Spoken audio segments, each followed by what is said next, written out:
साथियों नमस्कार, कैसे हैं आप सब लोग? कई बार देखा होगा आपने एंटी करप्शन केसेस में कि एंटी करप्शन ब्यूरो एक नोट लगाती है फाइल पे कि हमने आसपास के व्यक्तियों से पूछा, लोगों से पूछा तो ये मालूम पड़ा कि ये जो व्यक्ति है लोक सेवक ये चोर है या बेईमान है या इसकी एक हैबिट है कि पैसे लिए बगैर जो है ये काम नहीं करेगा। ये कॉमन नोट है। तो basically what they want to reflect your conduct to the concern court. तो क्या ये जस्टिफाइड है एसीबी के पार्ट पे? इसका हम करते हैं आज एग्जामिनेशन। हम चलते हैं बोर्ड पे। सिर्फ ये क्लास है 4 से 5 मिनट की।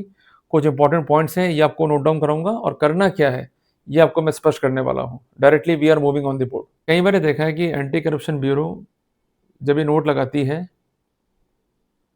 कि जो कंसर्न व्यक्ति विशेष है इसके बारे में मालूम किया गया तो मालूम पड़ा ये बेईमान है, आप इस पर जिरे भी नहीं करते हो ना इसका खंडन करते हो।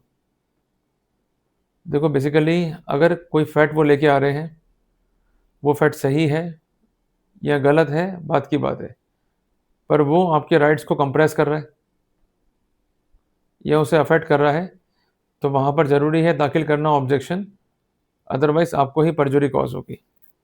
तो इस कॉन्टेक्स्ट में हमारी मदद कैसे होगी? तो सबसे पहले हम समझते हैं फंडामेंटल को।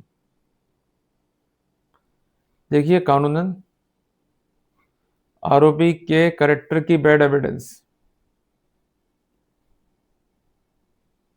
इनरिलीवेंट है और जो चीज़ इनरिलीवेंट है वो इनएडमिसिबल है, मीन्स उसे साक्ष्य के रूप में कंसिडर नहीं किया जा सकता। ये है गोल्डन रूल। पर रूल जो है कहाँ लिखा हुआ है, कहाँ से पढ़े इसको? देखो पहले अपने पास क्या था, इंडियन एविडेंस सेट, बरोबर ना। अब अपने पास में क्या है, भारतीय साक्ष्य अधिनियम 2023 और उसमें सेक्शन है 49। ये कहता है कि क्रिमिनल प्रोसीडिंग में, मैं आपको नोट डाउन करवा रहा हूँ सिर्फ इससे, क्रिमिनल प्रोसीडिंग में ये तो हो गया नियम नंबर 1। नंबर 2, यह तथ्य सामने आता है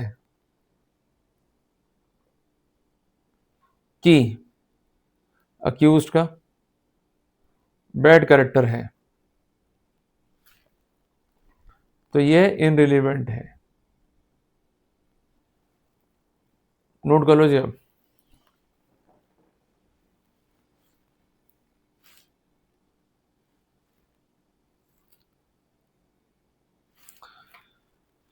पर इसमें 2 एक्सेप्शन भी है, ये एक्सप्लेनेशन भी है, इसको भी आप जो है नोट कर लो। पहले मैं चलेंगे फंडामेंटल पे ताकि आपको दिक्कत नहीं पड़े। जहाँ अक्यूज का bad character he fact in issue है वहां पर ये बात लागू नहीं होगी। दूसरी बात, अगर उसे प्रीवियस कन्विक्शन है तो ये उसका बैड कैरेक्टर है, ये रिलीवेंट होगा। अब बताइए आप पर केस है एसीबी का, उसमें आपका जो बैड कैरेक्टर है ये फैक्ट इन इशू है? उत्तर है नहीं। इशू क्या है कि आपने करप्शन किया या नहीं किया।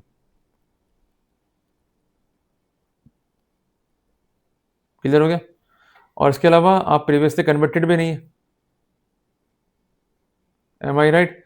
जब दोनों ही पैरामीटर सेटिस्फाई नहीं हो रहे तो ये जो रूल है वो फॉलो करना पड़ेगा। ये आप जो है नोट डाउन कर लो। तो निष्कर्ष क्या आ गया अपने सामने कि जो प्रीवियस बैड कैरेक्टर है इट इज इनरिलीवेंट। अब इस सेक्शन का प्रैक्टिकल यूज क्या है इसको आप समझ लो। जब भी आप इस तरह के बातों को लिखा देखो तो आप दाखिल कर दो कोर्ट में ऑब्जेक्शन, सेक्शन 49 बी ऐसे में। पहली बात कि आपका जो बैड कैरेक्टर है ये वेरीफाइड नहीं है, इसको लेकर के एविडेंस नहीं है, केवल लिखा गया है सामान्य रूप से। और दूसरी बात, जो करप्शन केस है इसमें मेरा जो बैड कैरेक्टर है वो रिलेवेंट भी नहीं है, प्लस मुझे प्रीवियसली जो है कन्विक्शन नहीं है, अतः इस रिमार्क को फाइल से हटाया जाए। कोर्ट इस पर नोटिस करेगी अपोजिट पार्टी को, मीन स्टेट को या एसीबी को, उनको जवाब देना जो है भारी पड़ जाएगा कि अगेंस्ट लॉ आपने कैसे एविडेंस जो है इकट्ठी कर ली। एक बात ध्यान रखिएगा कि अगेंस्ट लॉ ये लोग एविडेंस इकट्ठी नहीं कर सकते। ये लोग दिन भर जो है नए पैतरे जो है ढूंढते रहते हैं कि कोई ना कोई ऐसी बात लिखें कि हम कोर्ट को जो है कन्विंस कर दें। देखो मैं आपको एक छोटी सी बात कहना चाहता हूँ कि फैक्ट यदि कॉरोबरेट हो रहा है it become a truth, fact corroborate नहीं हो रहा है it is a false position. इसी पर जो है काम करती है एंटी करप्शन ब्यूरो कि एक फैट को लिख दो, 10 जने वो बयान दे देंगे, फैट कन्फर्म हो जाएगा। भाई आपने किससे पूछा, कहाँ से मालूम पड़ा, किसने बताया कि मेरा कैरेक्टर जो है बैड है? जब तक स्पेसिफिक एविडेंस नहीं, वैसे ही फैक्ट जो है कन्फर्म नहीं हुआ। और इसके अलावा सेक्शन 49 क्या बोलता है कि एविडेंस जो है बैड कैरेक्टर की ये इनरिलेवेंट है, इनएडमिसिबल है। तो इसलिए आप चैलेंज करो उन फैक्ट्स को जो अपने खिलाफ है और बेकार फैक्ट्स हैं और जिनके माध्यम से गलत रूप से प्रोसिक्यूशन को बल दिया जा रहा है, ताकि आपको जो है फ़ायदा पहुँच सके। क्लियर है? चुप रहना समझदारी नहीं है, एक बात ध्यान रखना, संविधान भी क्या कहता है? Rule of people, by the people, for the people. तो मेरा कहना है कि जब नियम चलने ही हम लोगों से हैं, तो फिर हम क्यों घबराएं? देखिए वो लोग जो है लोक सेवक हैं, आपके सेवक हैं वो। राजा महाराजा नहीं कि उन्होंने जो कह दिया और उससे आप जो है बाउंड हो गए। उनको भी जो है लॉ फॉलो करना है। अगर वो लॉ फॉलो नहीं कर रहे हैं, कानून का गलत रूप से दुरुपयोग कर रहे हैं, आपके खिलाफ वो एविडेंस कलेक्ट कर रहे हैं जो कि एडमिसिबल नहीं है, इनरेलीवेंट है, तो आपको दाखिल करनी चाहिए आपत्ति। ये आपका अधिकार है कानून के अंदर। तो मैंने आज आपको एक महत्वपूर्ण जानकारी दी, तो क्लियर हो गया ना अब आपको? जब भी ये प्रॉब्लम आए, बगैर घबराए अपना आपत्ति जो है दाखिल करें। There is nothing to worry about. इसलिए मजबूती के साथ अपनी पैरवी करो। जितना कमज़ोर पड़ोगे, उतना ही नुकसान आप खा जाओगे। किसी से अपने को नहीं घबराना है। अगर आप इनोसेंट हो, आपने कुछ नहीं किया है, जस्ट डिफेंड योर केस, पर इसके लिए आपको मजबूती के साथ जो है काम करना होगा। अगर मजबूती नहीं रखी, प्रॉपर डिफेंड नहीं कर पाए, फैक्ट्स को खंडित नहीं कर पाए, तो फिर वहाँ पर जो है नुकसान आप खा जाओगे। जल्दी मिलेंगे अपन एक नए टॉपिक के साथ।